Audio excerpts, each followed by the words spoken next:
Monsieur le maire, je crois effectivement qu'il n'y a pas de précipitation, puisque je me souviens des propos du président, c'est de dire, moi je ne cours pas sur la mutualisation, je ne cours pas non plus après une dotation de l'État, je cours aujourd'hui sur un seul projet, c'est qu'effectivement, il y a dans nos collectivités des possibilités de mutualiser pour que l'ensemble du service coûte moins cher aux collectivités. Certes, quand il a fait l'inventaire de ce qui est mutualisable, on peut dire effectivement que presque toutes les fonctions sont mutualisables. Et c'est parce qu'il a voulu un cadre suffisamment large pour que les communes puissent, elles aussi, regarder par rapport à leur activité, qu'est-ce qui pourrait être mutualisable, et ça nous permettrait effectivement d'avoir des possibilités plus importantes que s'il avait restreint ça à certains services. Maintenant, il y a l'autre aspect pour mutualiser, vous savez bien, il faut être deux. Or, aujourd'hui, la Com d'Aglo a regardé et fait une étude sur ce qui pouvait être mutualisable. Est-ce que la ville d'Yzeure a fait la même démarche? Et aujourd'hui, est-ce qu'on est capable aujourd'hui de dire, voilà la ville d'Yzeure, ce qu'elle propose comme éventuellement des services mutualisables ou pas? Mais vous répondez à une question d'abord en posant une question. Vous me posez des questions. Aujourd'hui, la Com d'Aglo nous a demandé un certain nombre de renseignements. On a fourni à la Com d'Aglo les renseignements qui étaient de dire quelles sont les personnes. Mais aujourd'hui, quand vous dites on prend ce qu'on veut, je n'oublie pas une des premières remarques que j'ai fait à la première réunion du Conseil des maires, c'est de dire 50% c'est trop fort. Si d'entrée de jeu, alors je sais bien, vous allez me dire, si on n'atteint pas, ça fait rien. Mais moi j'ai dit, pourquoi fixer un chiffre aussi fort? 50%, il n'y a pas 50 communes qui peuvent apporter leurs effectifs. Aujourd'hui, partir avec 50%, c'est que les dés ils sont un peu pipés, ça veut dire qu'à un moment, on veut y mettre tout. À un moment, non. Eh bien, pourquoi vouloir avoir insisté sur 50%? Si effectivement c'était chacun ira, on n'était pas obligé de fixer un nombre. Moi je l'ai dit à la première réunion, moi je m'aperçois que c'est pour ça qu'au Conseil communautaire l'autre jour, j'ai dit, on a eu des réunions de présentation, mais pas des réunions de débat sur le fond. Parce que la présentation, on en a eu plusieurs, et je ne l'ai pas nié, mais des échanges, aujourd'hui, 50%, moi, c'est quelque chose qui me paraît une barre tellement haute que moi, je ne pars pas faire une course si je suis sûr de ne pas pouvoir passer la barre. Parce qu'il y a un moment. Donc du coup, pourquoi mettre 50 si on se dit au bout du compte, on fait 10? On n'est pas parti. On n'a pas fait le diagnostic. On n'a pas dit ce qu'on voulait faire ensemble. On ne l'a pas dit. Et on nous a dit depuis le début, on n'a pas le temps de faire tout ça parce que mars, il faut que ça soit voté. C'était dit ce jour-là, dès ce jour-là, tout un certain nombre de personnes, dont des gens de la Com d'Aglo, ont été à une réunion organisée par le centre de gestion le lundi qui précédait un conseil communautaire. On était plusieurs à cette réunion. La personne qui était là, indépendante, plus indépendante peut-être que le cabinet qui nous a présenté. Parce que le cabinet, il avait un objectif, c'était de nous vendre des services communs, et pas la mutualisation. Il nous a vendu que les services communs. Il nous a vendu du début en disant on fera des économies. Après, il est obligé de retirer un peu son discours, parce qu'effectivement, on voit bien que c'est pas fait. Mais dès le lundi, à une réunion organisée par le CNFPT, centre de gestion, les intervenants, qui étaient des spécialistes qui n'étaient pas liés au secteur, disaient c'est tout à fait, vous avez le temps, il n'y a rien qui le fait, il n'y a rien qui l'oblige, pourquoi aller vite? Et on a été un peu vite. Et du coup, on n'a pas pris le temps de travailler. Voilà, c'est tout. Moi je dis, après, la mutualisation peut-être qu'elle aurait pu se faire différemment. Aujourd'hui, on a voulu aller vite, on pousse des portes trop vite. Il y a peut-être des portes qui s'ouvriront moins facilement parce qu'il y a des fois, il faut prendre le temps pour mettre un peu d'huile si on veut que la porte elle s'ouvre sans grincer. Mais aujourd'hui, je pense que vous avez raison quand vous dites qu'il n'y a pas à se précipiter. D'ailleurs, on ne dit pas de se précipiter. On a établi un cadre. Et ensuite, chacun va faire à son rythme des propositions. Et comme le dit le président, s'il n'y a pas de proposition, c'est dommage, parce que nos concitoyens paieront des services plus chers, mais finalement, ça n'empêchera pas ni les communes, ni la collectivité, la Com d'Aglo, de continuer à fonctionner. Et je pense que pour nos concitoyens, il est vrai qu'il faut quand même qu'on se pose la question, est-ce qu'il n'y a pas des économies d'échelle sur un certain nombre de services, et à chacun, effectivement, d'apporter sa contribution. Mais faut-il encore être deux pour apporter une mutualisation possible. Mais je partage tout à fait ce que vous dites, mais le service commun, pourquoi est-il la seule solution alors que, rappelons-nous, quand on a mis en place la com d'aglo, la ville d'Isère avait proposé que sur un certain nombre de services, que ce soit les employés communaux qui mettent des activités, ça a été refusé alors qu'on aurait pu.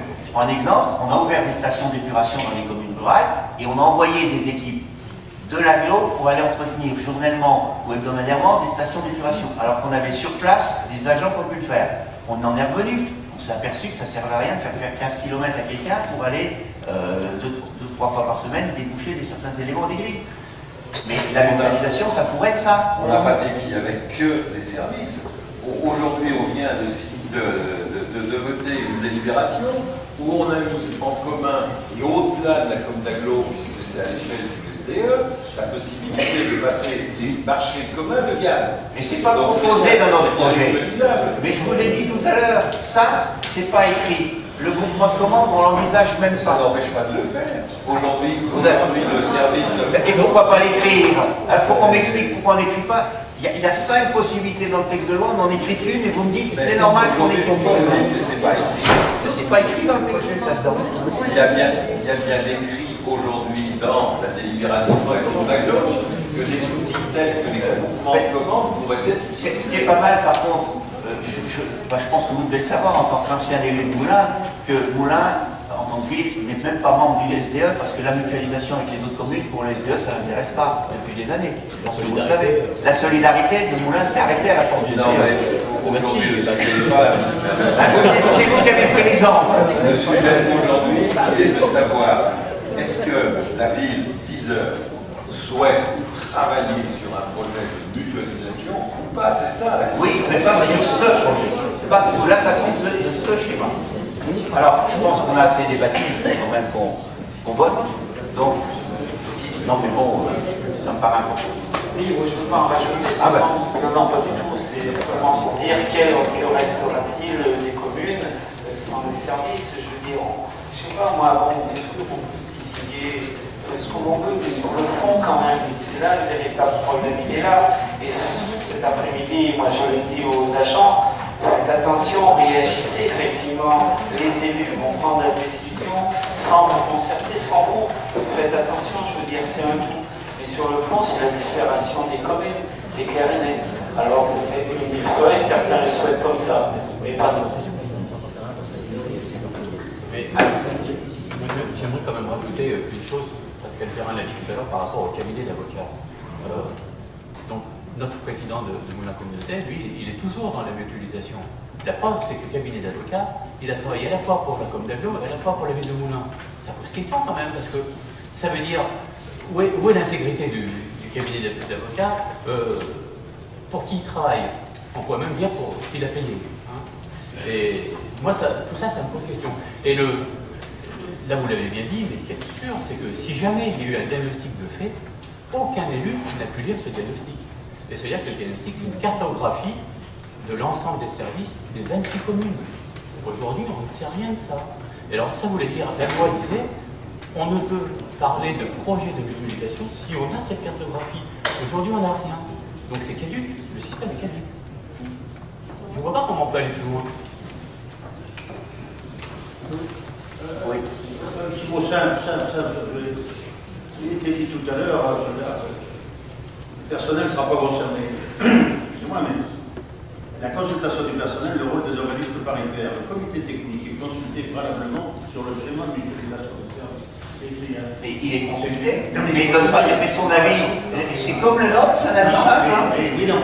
Il est consulté. Or, là, aujourd'hui, je pense qu'il a jamais été consulté. On va essayer d'en parler un petit peu ce soir. Et les pauvres, ils n'avaient pas se prononcer parce que. Et vous avez trois lignes. Et vous avez lu au bout. Il doit être consulté par qui? C'est quand on parle de la com d'aglo. Non. Les conditions d'emploi des agents qui sont établis à chaque convention.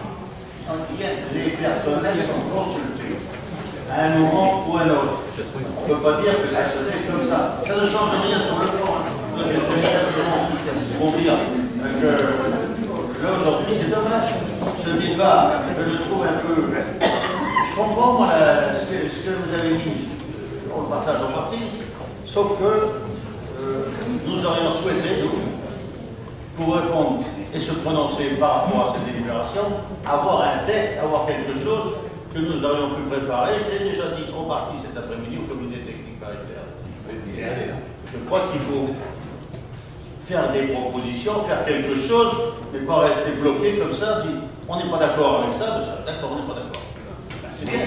Et après, qu'est-ce qu'on fait? On fait rien. Pour l'instant, ce qu'on nous demande, c'est si on est d'accord ou pas C'est la d'accord. raison pour laquelle nous ne votons pas ça. C'est pas possible. D'accord.